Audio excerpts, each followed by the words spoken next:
Request Builder est un outil permettant d'effectuer des requêtes. Par requête, il faut entendre une recherche par type de concordance avec un certain nombre de filtres. Je vous présente l'interface de cet outil.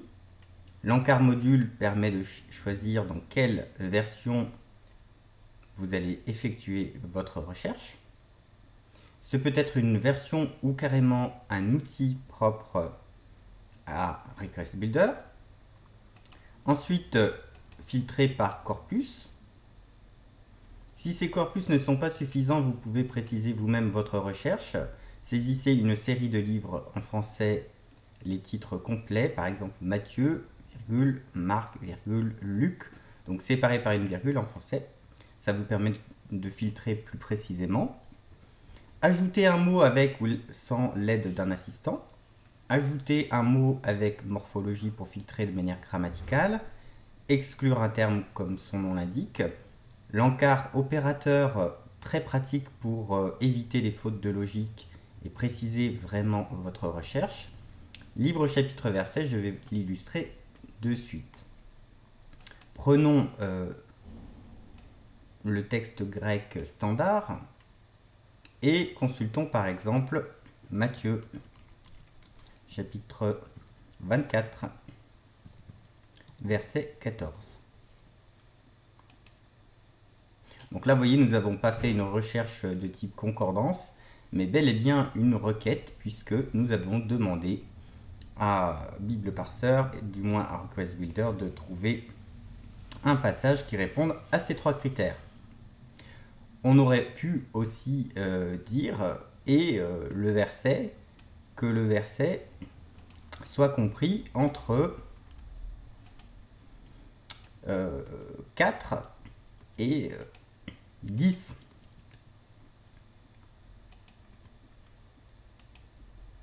Là, vous voyez, 4, 5, 6, jusqu'à 10. Donc, l'intérêt de Between, c'est bel et bien de préciser un nombre de versets ou un nombre de chapitres en particulier. C'est particulièrement profitable quand on sait qu'un ensemble de chapitres présente des particularités. Prenons un exemple bien connu. Donc là, je vais ouvrir une requête précédemment enregistrée. Le nom divin dans le second Isaïe sur une vocalisation standard. Donc là, vous voyez qu'on va chercher dans la BHS un mot qui est le tétragramme vocalisé avec un Sheva et un Ratafpata, donc et A. La vocalisation la plus traditionnelle, il n'y a pas de Olam. Et par contre, le livre, je voudrais que ce soit dans Isaïe, mais, c'est-à-dire que les chapitres soient compris entre 40 et 54, c'est-à-dire le supposé Deutéro-Isaïe ou second Isaïe. Là, vous voyez, ça prend tout son intérêt dans ce type de requête. Et voilà, ça vous trouve donc cette vocalisation-là sur une partie d'Isaïe seulement, celle qui est réputée être d'une seconde main. Voilà pour cet opérateur Between. Revenons à un module plus standard, par exemple le Nestlé Aland. On va chercher le mot évangile. Evangelion.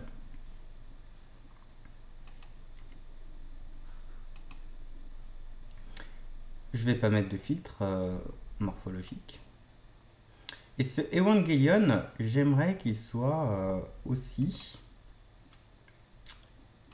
dans les livres, les évangiles synoptiques. Matthieu, Marc et Luc.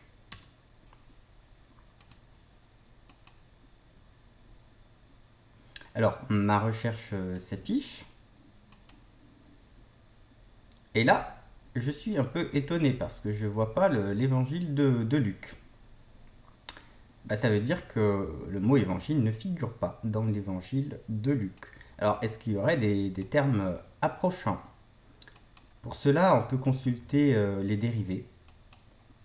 Prenons le mot évangelion. Et là, je vais avoir un certain nombre de propositions. Alors ce sont des dérivés. Prenons par exemple, eh bien, le plus logique, ce sera de prendre evangelizo. On pourrait prendre aussi evangelistes, le prédicateur. Donc evangelizo, le mot a été ajouté. Vous pouvez en choisir d'autres, on va se limiter à evangelizo pour l'instant.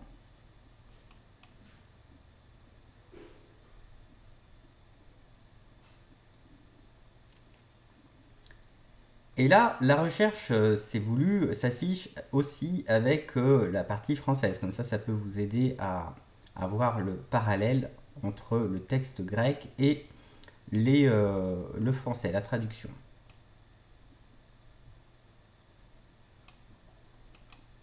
Et là, vous voyez que notre évangile de Luc a bien sa place.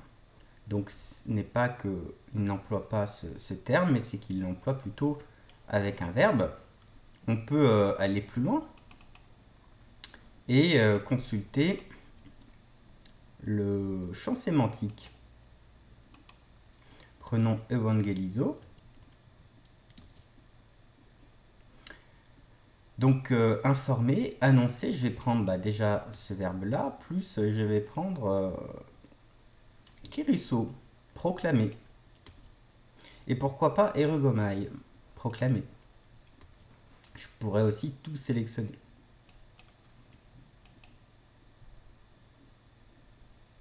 Donc là, on fait bien une recherche par champ sémantique. Et vous voyez que vous avez beaucoup plus de résultats, en l'occurrence 110, avec annoncer, prêcher, proclamer. Ça vous permet de faire des découvertes assez intéressantes et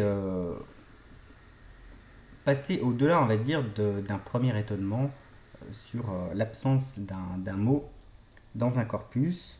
Pensez à ses dérivés, pensez à ses synonymes, procédez par champ sémantique. Si l'on revient sur ce champ sémantique, sachez que vous pouvez également rechercher tous les champs sémantiques. Par exemple, la surface de la Terre. Voilà, gay, cosmos, oikoumene, cosmikos, epigeios, où vous pouvez tout sélectionner. Il est possible également de rechercher un terme uniquement, par exemple une notion de punir. Voilà, vous avez pu rechercher en français certain nombre de mots qui correspondent au champ sémantique. C'est la même chose en hébreu. Par exemple, si je cherche la même chose, punir, eh bien, j'aurai des termes qui sont apparentés. Par exemple, châtier, l'offense, la transgression, le péché, etc.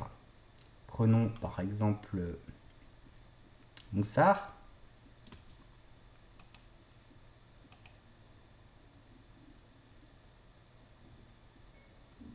Et vous voyez que ici aussi, vous avez la partie hébraïque et la traduction française. Donc c'est assez pratique pour comparer les termes.